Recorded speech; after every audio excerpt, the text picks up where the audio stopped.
20h30 à Paris, la suite de l'essentiel. Dans un instant, on va plus loin avec ce soir Marc Semo, bonsoir, collaborateur au Monde et chroniqueur à Challenge. Gauthier Rybinski, éditorialiste de politique internationale ici à France 24. Les avoirs russes gelés par l'Union européenne peuvent-ils être saisis pour aider l'Ukraine? La question agite les 27 et est au cœur du sommet européen de Bruxelles. Le président ukrainien Volodymyr Zelensky espère que les Européens vont sauter le pas. D'un côté, les partisans de Viktor Orban, le Premier ministre hongrois. De l'autre, ceux de son plus sérieux opposant, Péter Magyar. Deux marches concurrentes dans les rues de Budapest en ce jour de fête nationale. Chaque camp entend mobiliser à 6 mois des législatives.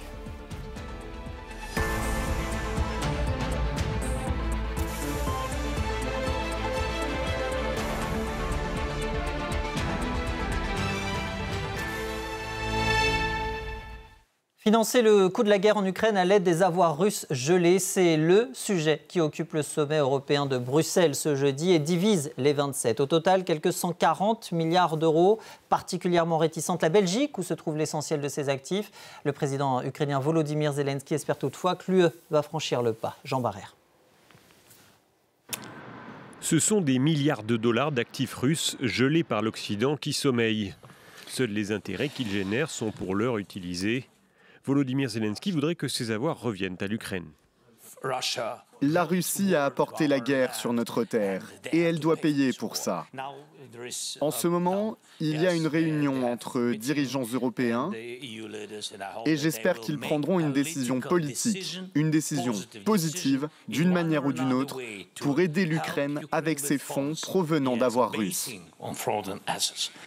Lors de son déplacement à Bruxelles, en marge d'un sommet du Conseil européen, le président ukrainien a plaidé pour le déblocage de ces fonds via un prêt de réparation de 140 milliards d'euros, qui pourrait être utilisé non seulement pour l'achat d'armes de fabrication européenne et américaine, mais aussi pour développer la production nationale, notamment de missiles à longue portée comme les Tomahawk. Ce mécanisme, légal et équitable selon Zelensky, ne fait pas l'unanimité. Le Premier ministre belge, pays où se trouvent la plupart de ses actifs, veut être prudent et estime qu'il y a des risques légaux à leur utilisation. Nous voulons des garanties. Si l'argent doit être remboursé, chaque État membre contribuera et les conséquences ne pourront pas être limitées à la Belgique. Moscou affirme que toute confiscation d'actifs russes constituerait un vol et pourrait avoir des répercussions. Toute initiative confiscatoire de Bruxelles entraînera inévitablement une réponse douloureuse.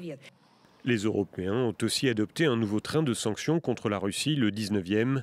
Il prévoit notamment la fin des importations de gaz naturel liquéfié d'ici à 2026. Une décision qui intervient au lendemain de lourdes sanctions américaines contre le secteur pétrolier russe. Marc, c'est un mécanisme assez inédit, mais c'est un mécanisme qui n'est pas sans risque tout de même. Les risques sont très limités parce que, au début, l'idée était de les saisir. Mais ce qui posait effectivement le problème d'un précédent juridique, ce qui pouvait décourager un certain nombre de pays de déposer les avoirs en Europe, notamment en Belgique, auprès de cet institut Euroclear, avec aussi pour conséquence d'affaiblir l'euro. Et donc, il y avait cette grande réticence. D'où cette idée qui juridiquement est assez habile et brillante, qui est celle de dire, voilà, ce n'est pas une saisie, c'est simplement une avance, une sorte d'avance sur les réparations que devra nécessairement payer la Russie après la guerre, puisque c'est elle qui est l'agresseur, etc.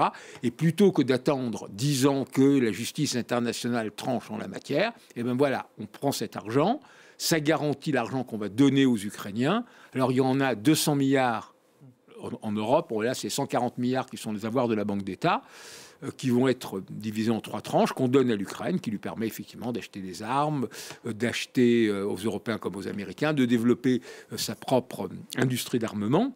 Et une fois que la guerre s'arrête, si la Russie paye les réparations, eh ben, l'Ukraine rembourse ses avoirs donc, qui sont rendus à la Russie.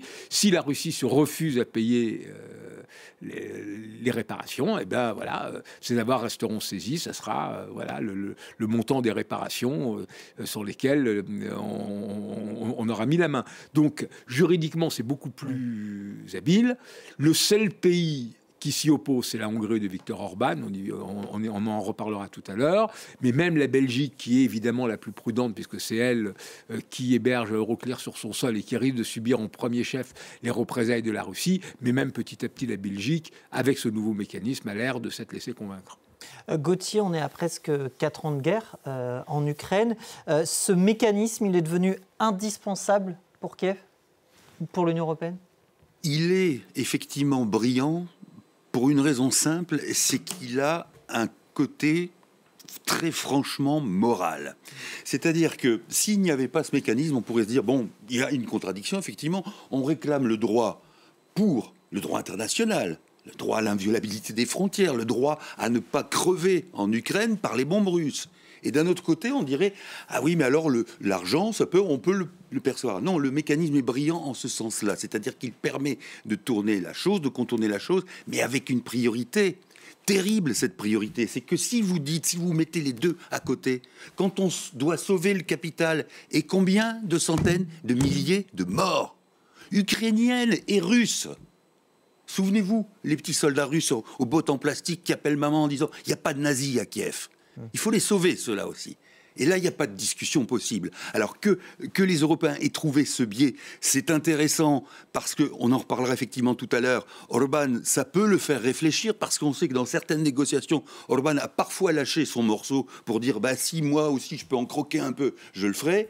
C'est intéressant aussi parce que la réticence de la Belgique, dans un moindre effet, est aussi bien sûr due au fait qu'elle concentre un certain nombre de problèmes, mais que son Premier ministre, que vous voyez là, Bart de Wever, est un nationaliste flamand qui, dans le passé, a eu de bonnes relations avec la Russie et ça lui permettrait de ne pas être, lui non plus, complètement coincé et donc d'avancer globalement dans le bon sens. Les Européens qui avancent, alors il y a ces discussions actuellement qui peuvent durer, on le sait, lors d'un sommet européen. Mais ça peut durer la nuit en général, voilà. Petites heures de l'aube, à l'heure du laitier. On sait quand est-ce que ça commence, on ne sait jamais quand est-ce que ça finit. Mais avant cela, il y a quand même ce 19e train de sanctions, Marc, qui a été voté par... C'était une formalité finalement ? Ce n'est pas une formalité, mais bon, les sanctions marchent jusqu'à un certain point.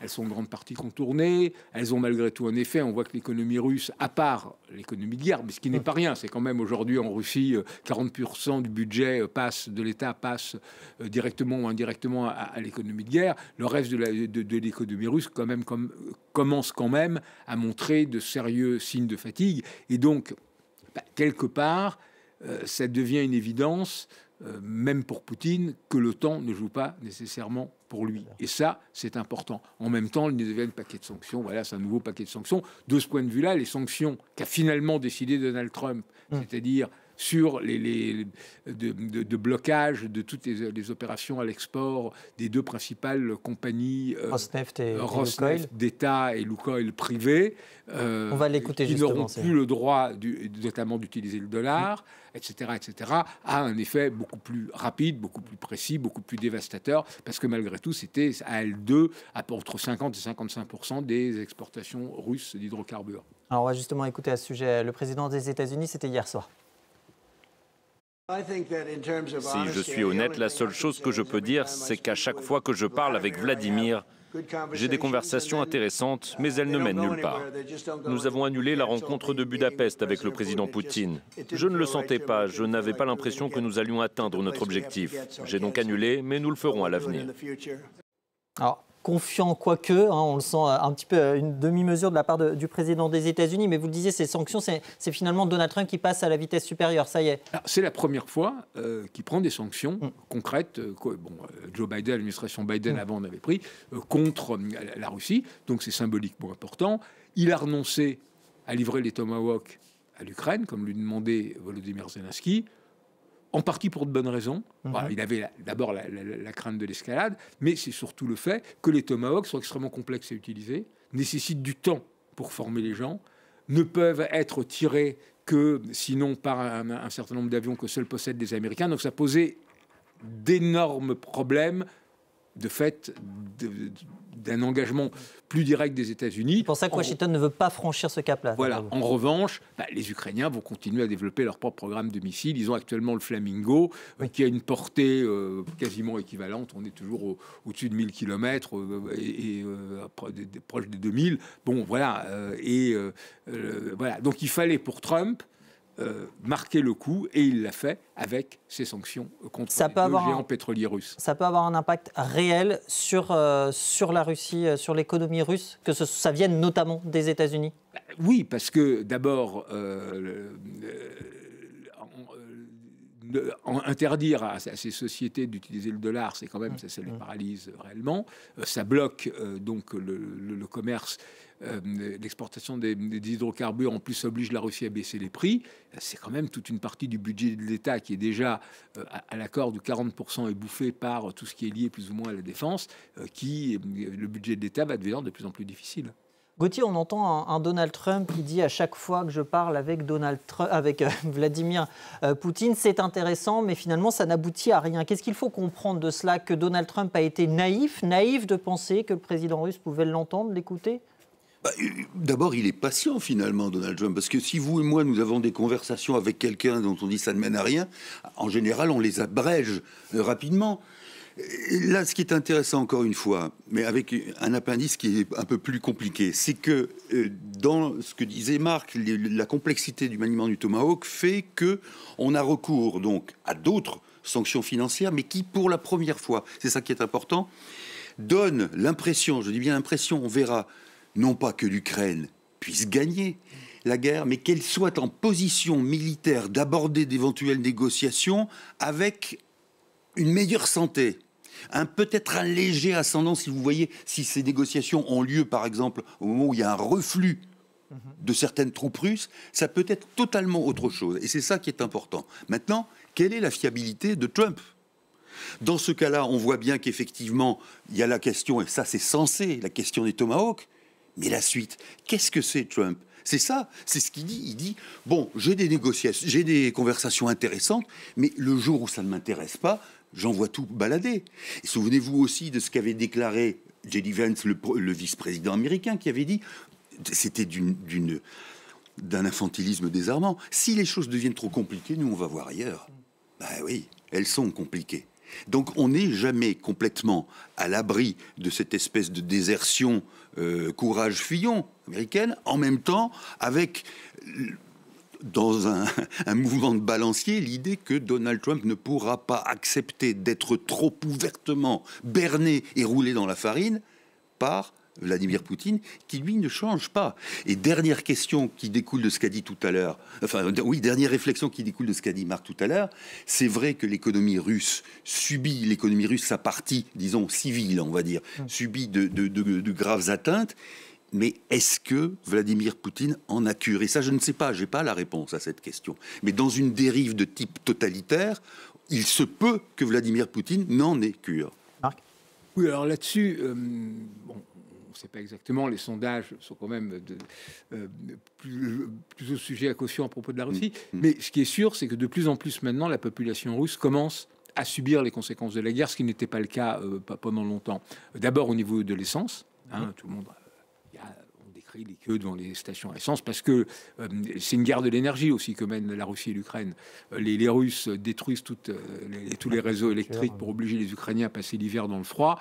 Les Ukrainiens détruisent à peu près tout ce qu'ils peuvent comme raffinerie pour priver la Russie d'essence. Donc les gens font la queue des heures pour avoir un peu d'essence. Donc ça alimente la grogne. Les aéroports sont de plus en plus souvent fermés à cause des drones ukrainiens. C'est probablement une des raisons pour lesquelles les Russes ont lancé des drones y compris contre les aéroports de Copenhague et autres. Donc il y a tous ces signaux qui s'accumulent et qui, quand même, font douter la population, même si il y a une massive injection d'argent public dans l'économie russe et vis-à-vis de la population russe. Il ne faut pas oublier que pour les soldats qui signent un engagement, la paye, c'est $2000. Ou plus ou moins donc 2000 €, ce qui est 4 fois le salaire moyen en Russie. Alors c'est vrai qu'on n'est pas payé longtemps vu le taux de mortalité sur les fronts. Mais malgré tout, il y a tout cet argent investi. Donc il y a à la fois une partie de la Russie qui continue à vivre et à profiter de l'économie de guerre, ce qui fait que le régime peut continuer. Et en même temps, on sent quand même monter déjà toute une partie de l'opinion qui commence à être un peu pénalisée avec les crevasses qui s'ouvrent, etc. C'est un ressort important, ça, effectivement, parce que dans ce que vous disiez, Marc, tout à l'heure, sur le fait que les Russes pouvaient en avoir assez et se rebeller en quelque sorte, quelle que soit la manière, ça ne fonctionne pas forcément dans le cas où tout le monde est au même niveau. Si vous voulez, dans un état de guerre, dans un pays en guerre et avec une direction de type poutinienne, appelons-la totalitaire comme vous voulez, si tout le monde est au même niveau, on résiste en disant justement, c'est les autres qui nous mettent dans la panade. Là, comme dit Marc, s'il y a une distinction, un décalage qui s'accentue entre une caste russe qui profite de cette guerre et ceux qui en font les frais, il peut y avoir quelque chose d'intéressant en termes de, justement, d'opposition politique. Je ne sais pas comment, bien sûr, parce que c'est compliqué. Et puis c'est grand, la Russie. Quand vous voulez faire même une petite association, on a bien vu Navalny, ce que c'était. Hein, Poutine a dit que c'était un réseau. Non, Navalny, c'était des gens volontaires, mais c'était pas un réseau, c'était même pas un parti. Donc c'est ça qui est compliqué, mais en même temps, ce décalage, si la direction russe n'y prend pas garde, effectivement, elle est de nature à mettre du sable dans les engrenages. Dernier mot peut-être avant, non ? On va venir à un deuxième sujet. Alors, en l'occurrence, la Hongrie, c'est aujourd'hui fête nationale. L'occasion pour les partisans du Premier ministre Viktor Orban et ses opposants également de se donner rendez-vous dans les rues. 2 marches séparées pour faire entendre leur voix à 6 mois de législatives qui s'annoncent d'ores et déjà très disputées. Florence Labruyère, vous êtes à Budapest pour France 24. Bonsoir à vous. Alors, Viktor Orban, c'est vrai, est un habitué de ces rassemblements. Est-ce qu'aujourd'hui, il a toutefois réussi à mobiliser ses troupes? Eh bien, écoutez, Viktor Orban peut encore compter sur le noyau dur de ses fidèles. Alors, l'événement était quand même très organisé par le parti du Premier ministre, qui avait fait affréter des bus pour faire venir des Hongrois vivant en province et à l'étranger. Et le Premier ministre a tenu le même discours qu'il tient depuis 3 ans. Il a accusé Bruxelles, c'est-à-dire les technocrates de Bruxelles, de vouloir le renverser pour installer un gouvernement fantoche à Budapest, un gouvernement qui augmenterait les impôts et qui entraînerait la Hongrie dans la guerre. Un argument qui ne convainc plus que ce noyau dur de fidèles qui représente environ 1,5 million de personnes. Alors sur la place aujourd'hui, il n'était que quelques dizaines de milliers. À l'autre bout de la ville, l'opposant, Péter Magyar, a lui rassemblé vraiment beaucoup de monde sur la place des Héros. La place a une capacité d'environ 200 000 personnes et la foule débordait sur les avenues alentours. Et contrairement au meeting d'Orban, où les plus de 60 ans sont en majorité, eh bien là, il y avait aujourd'hui toutes les générations. Et on sent dans cette foule qui est attirée par l'opposant Péter Magyar un énorme ras-le-bol. Tous les 3 mois, le gouvernement Orban lance une nouvelle campagne de haine contre un ennemi. Il y a 3 mois, c'était le président ukrainien Zelensky. En ce moment, il y a des affiches géantes dans les rues contre Ursula von der Leyen. Et cette communication qui coûte des millions d'euros est payée par l'État, donc par le contribuable, alors que les hôpitaux et les écoles publiques sont démunis. Donc il y a une vraie exaspération dans la population. Alors le parti TISA de Péter Magyar mène actuellement dans les sondages d'environ 5%. On pourrait penser qu'avec cette avance, il pourrait gagner les prochaines élections. Mais 5%, ce n'est pas suffisant, car le système électoral est très inéquitable, et notamment le découpage des circonscriptions avantage beaucoup le parti de Viktor Orban.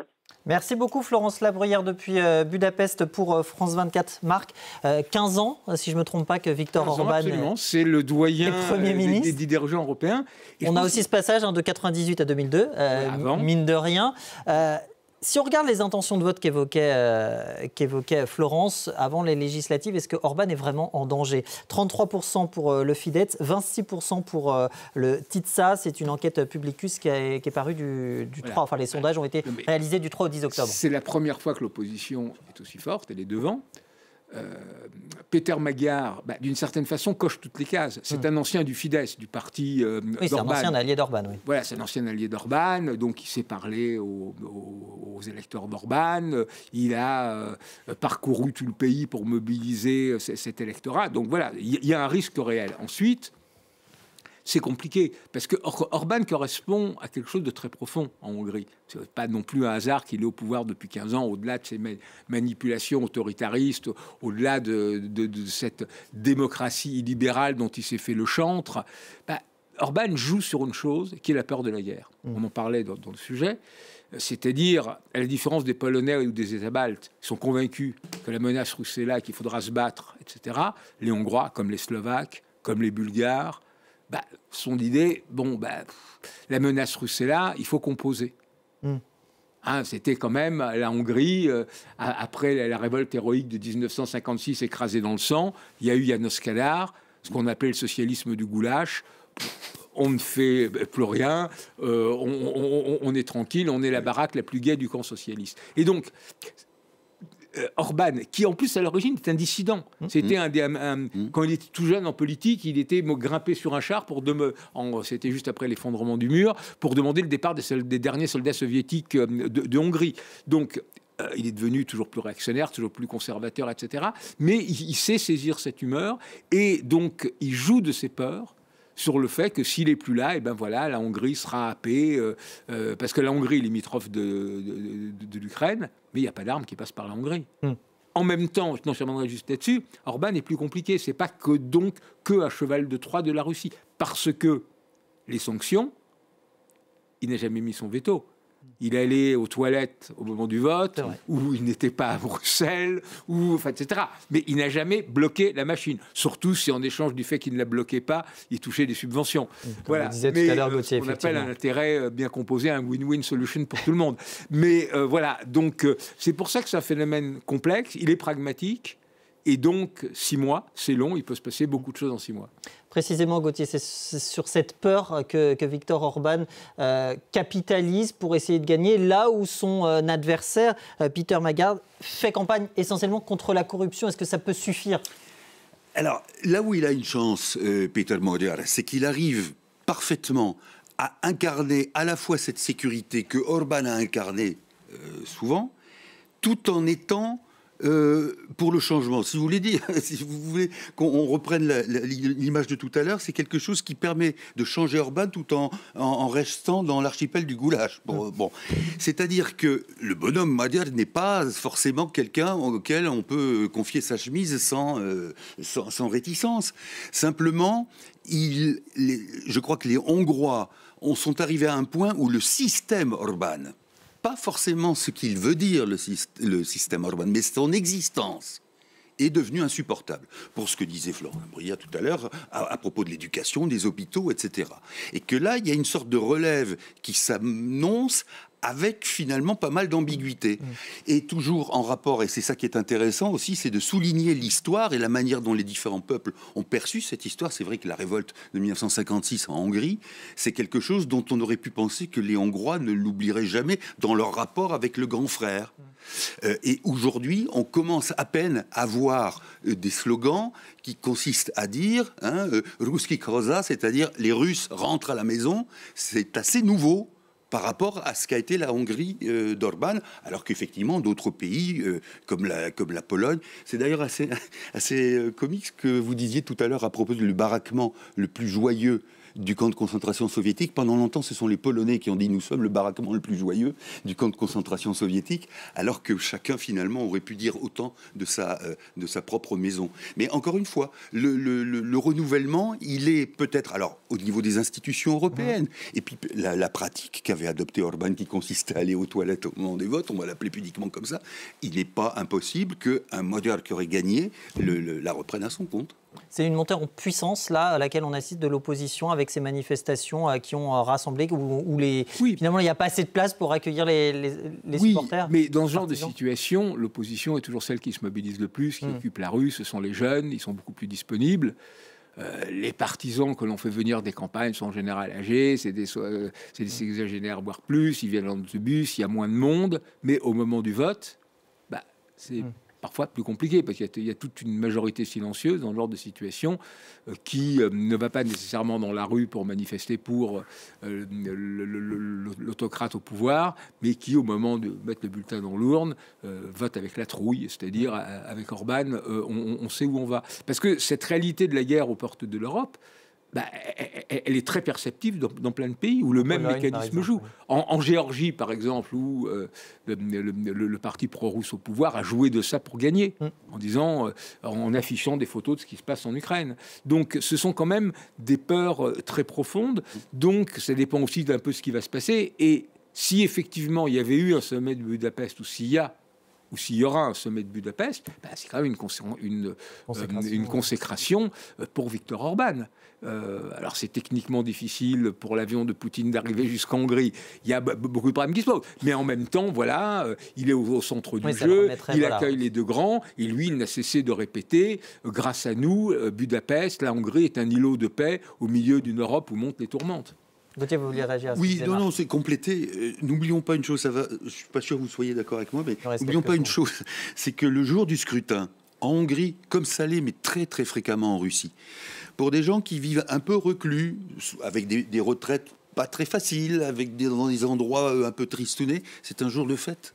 On prend le bus, on va chercher les électeurs, on leur dit venez, il y aura des sandwichs, de la bière et des brochettes, mais je vous assure comment ça marche. Et vous voyez des gens qui ont des visages tristes, des visages parce que ce sont des gens qui ont travaillé toute leur vie et qui ont une retraite minable et qui tout d'un coup se disent mais j'appartiens à ce truc-là, je ne suis pas considéré comme n'importe qui, je ne suis pas invisible. Et ça, malheureusement, c'est vieux comme le monde, mais quand vous voyez l'impact que ça peut avoir, notamment en Russie, dans un pays plus petit, alors certes à un niveau de vie un peu plus élevé, mais dans un pays plus petit, avec quand même de gros problèmes justement de discrimination sociale, on va dire, ça peut fonctionner. Et puis un dernier point que soulevait à raison Florence Labruyère, le système est extrêmement compliqué, donc une avance de 5-6%, qui est comme celle qui actuellement ne suffit pas à garantir une victoire au Parlement. C'est l'élection législative. Viktor Orban, on l'oublie trop souvent, mais c'est l'homme fort de la Hongrie, il n'est que Premier ministre. Effectivement. Merci à tous les deux, Gauthier Rybinski, Marc Semo, pour cette On va plus loin. À retrouver sur france24.com. La suite de l'essentiel dans un instant à 21h.